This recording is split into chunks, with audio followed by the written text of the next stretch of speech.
Bonjour et bienvenue chez iManagement.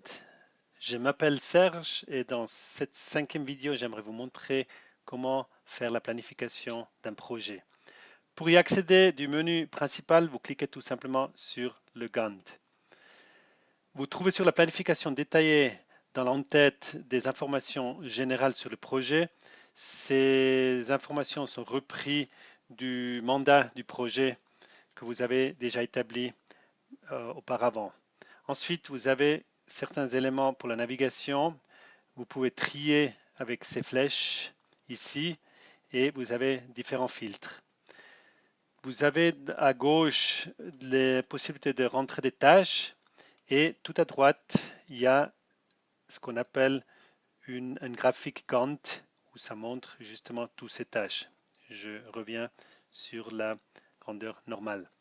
Ok, si vous démarrez un projet, je vous conseille de simplement introduire ici toutes les tâches. L'ordre n'est pas important, en tout cas pas au début. Pour chaque tâche, il faut mettre un début et puis une fin. Bien sûr, il faut aussi définir qui c'est qui est responsable pour cette tâche. Là, vous pouvez cliquer sur cette liste et puis choisir la personne. Ensuite, dans la colonne suivante, vous pouvez mettre si c'est un échelon important, une décision à prendre ou pas. La colonne suivante vous donne en principe l'avancement de ces tâches. Avec 1, la tâche elle est terminée. Si vous mettez un 2, ça veut dire que c'est en cours et le 3 veut dire que la tâche n'est pas encore commencée. Ensuite, une colonne importante aussi, c'est les heures pour cette tâche. Donc, vous pouvez les introduire là-dedans et vous voyez la somme tout en haut. La dernière colonne, c'est une colonne qui vous permet de trier de façon que vous souhaitez. Donc ici, par exemple, j'ai un projet avec plusieurs phases. Donc j'ai attribué à la tâche 1 le numéro 1, à la tâche, par exemple ici, la tâche 6, le numéro 2, et pour la phase 3, c'est le numéro 3. Si vous mettez ces numéros, ensuite vous triez par cette petite flèche, vous voyez que toutes les tâches qui appartiennent à la phase 1 sont directement mis ensemble. Là, vous voyez aussi la phase 1, la phase 2 et la phase 3. OK. Ensuite, si vous voulez imprimer cette planification, il y a ici une fonction qui vous permet de imprimer sur une page A3.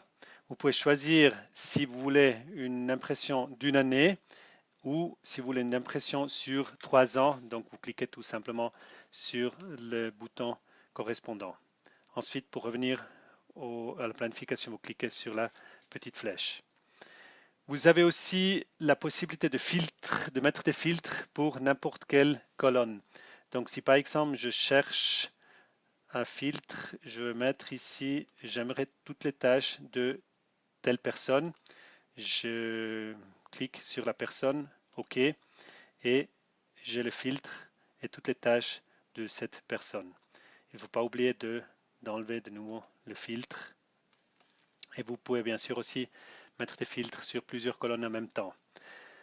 Ensuite, ce qu'il faut savoir, c'est que ici, dès qu'une tâche est terminée, et puis vous mettez cette tâche sur terminer avec le numéro 1, ça veut dire que d'un côté, vous avez ici l'avancement qui avance, et puis de l'autre côté, ces heures ici sont comptabilisées à cette personne.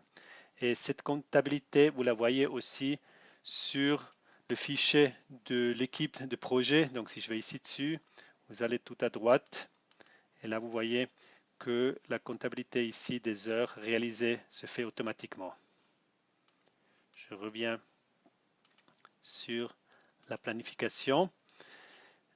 Ensuite, si vous voulez ajouter une tâche, une nouvelle tâche, il faut tout simplement aller au fond et puis ajouter à la fin une nouvelle tâche.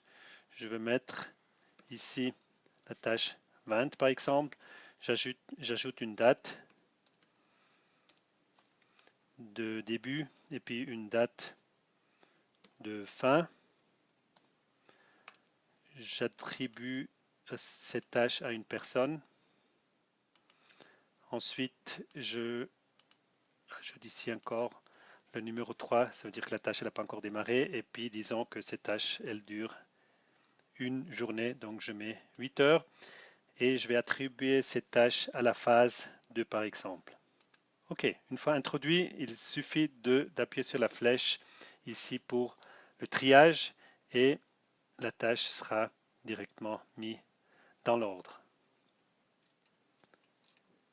Voilà, donc ça c'est pour la planification détaillée. Si vous avez d'autres questions, vous pouvez à tout moment cliquer sur le bouton Aide.